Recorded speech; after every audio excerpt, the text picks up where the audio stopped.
Happy fathers day నైనా. అంటే ఏంది నాయనా? ఈ రోజు నాయనోళ్ళందరికీ పండగ. పండగ మేకపోతే ఏమన్నా నరకాలేవా? మేకపోతే నరకాల్సిన బడ్లే, కొత్త బట్టలు కొనిస్తే సరిపోతాది. కొనియాలనా?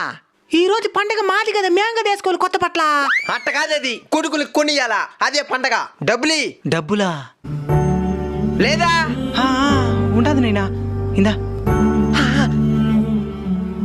ఏం నాగయ్య, వడ్డీ డబ్బులు? వడ్డీ డబ్బులు ఒకేసారిగా వచ్చే నెల ఇచ్చేస్తానయ్యా. అదంతా కుదరదు అయ్యా, బిడ్డ కొత్త బట్టలు అడిగినాడు. మీ బతుకులకు కొత్త బట్టలు కొన్నా రేపటి లోపల వడ్డీ డబ్బులు ఇంటికి చేరాలి. నైనా రేయ్, వడ్డీ డబ్బులు అని చెప్పు ఉండొచ్చు కదా నాయనా. సమాధానం చెప్పు నాయనా. కోరికలు కోరే కొడుకు స్థానం నుంచి కోరికలు తీర్చి తండ్రి స్థానానికి నువ్వు వచ్చినప్పుడు ఈ ప్రశ్నకి సమాధానం నీకే దొరుకుతుంది నాయనా. నా కష్టం నీ ఆశలకి ఏనాడు నష్టాన్ని